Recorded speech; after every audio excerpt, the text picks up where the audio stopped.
Et avec nous sur ce plateau, Jean-Pierre Dupuis. Merci d'avoir accepté notre invitation. Vous êtes philosophe, professeur émérite de l'École polytechnique et vous enseignez à l'Université de Stanford en Californie. Vous êtes aussi l'auteur de nombreux ouvrages, dont L'avenir de l'économie, sortir de l'économistification, qui vient de paraître aux éditions Flammarion. Alors, avant d'en parler ensemble, est-ce que vous avez une réaction sur la culture italienne qui est en crise? Oui, j'ai beaucoup de réactions. D'abord, il y a une phrase, je dois dire, qui m'a choqué. La culture devrait être le moteur de l'économie. C'est exactement ce que j'appelle l'économistification. Comme si ce qui comptait avant tout, c'était l'économie. La culture au service de l'économie. Moi, je dirais l'économie devrait être au service de la culture. Surtout quand on pense à l'Italie. Écoutez, quand même, il est banal de dire que la culture européenne, si elle existe encore, est le résultat de deux croisements, de deux couples. Le gréco-romain, la civilisation gréco-romaine, et le judéo-chrétien. Gréco-romain, Athènes et Rome. Judéo-chrétien, Jérusalem et Rome. Tiens, Rome apparaît au croisement. Donc, c'est le cœur de la culture européenne. Alors que la culture souffre en Italie, est vraiment très triste. C'est la culture européenne qui souffre lorsque la culture italienne souffre. Mais vous voyez ce que je veux dire, ce qu'il faut mettre en premier, c'est la culture, ce n'est pas l'économie. Oui, 0,2% du budget, c'est très peu. Bon, alors cela dit, ce que l'État... est-ce qu'il faut se choquer de ce qu'on privatise les studios de cinéma?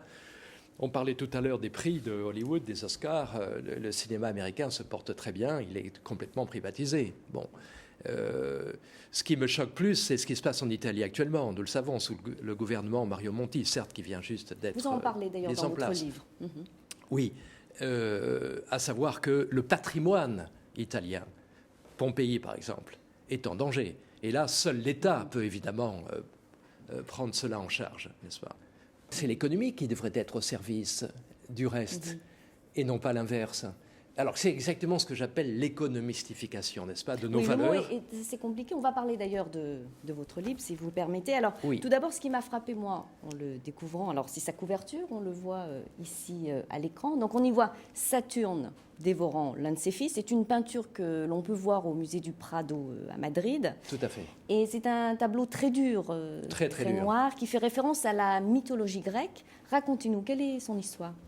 La mythologie grecque et la mythologie romaine. Saturne, c'est bien la mythologie romaine. Mais vous avez raison de dire que Saturne est l'équivalent romain d'un dieu grec qui s'appelait Chronos, mais Chronos, pas le CHRO, qui serait le temps, mais un dieu qui s'appelait Chronos, et dont les parents, Ouranos et Gaïa, avaient prédit qu'il serait détrôné, lui Chronos, par l'un de ses fils. Alors, il les dévorait tous à la naissance, les uns après les autres. Quel est le symbole, le lien avec l'économie?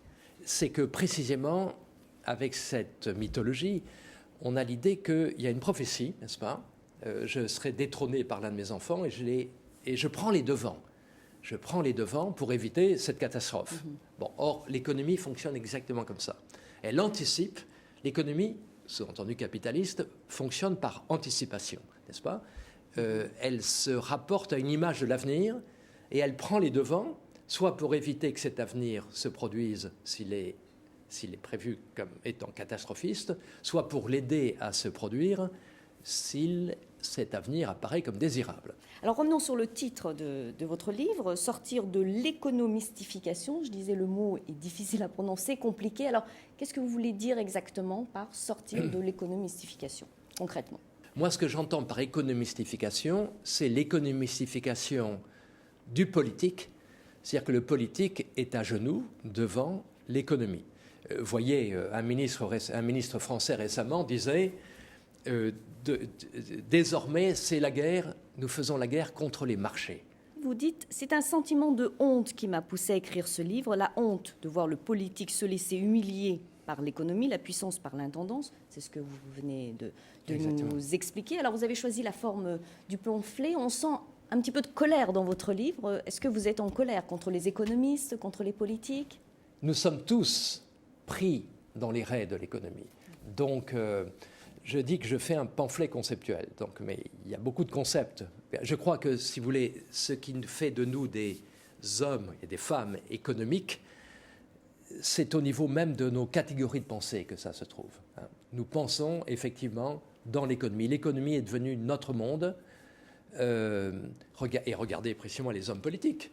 Les hommes politiques aujourd'hui, comment est-ce qu'on les choisit ou qu'on les élit en fonction de leurs compétences économiques. Et de plus en plus de pays, européens en particulier, nomment ou élisent à la tête de l'État des économistes ou des gens dont on imagine qu'ils ont une culture économique. C'est contre cela que je me bats en quelque sorte, au plan conceptuel. Alors pour conclure, vous diriez que l'économie guide nos vies et que nous sommes au service de l'économie? Oui, c'est ce que nous disions tout à l'heure à propos de la culture. Or, ça devrait être le contraire. L'économie devrait être au service de la culture et non pas la culture, comme le disait votre reportage, présente pour faire marcher mieux l'économie. C'est la culture qui doit être au service de l'économie, et non pas l'économie au service de la culture. Merci beaucoup Jean-Pierre Dupuy d'avoir été l'invité de 7 jours sur la planète. Alors avant de se quitter, je rappelle le titre de votre dernier ouvrage, L'avenir de l'économie, sortir de l'économistification aux éditions Flammarion. Merci beaucoup. Pascal.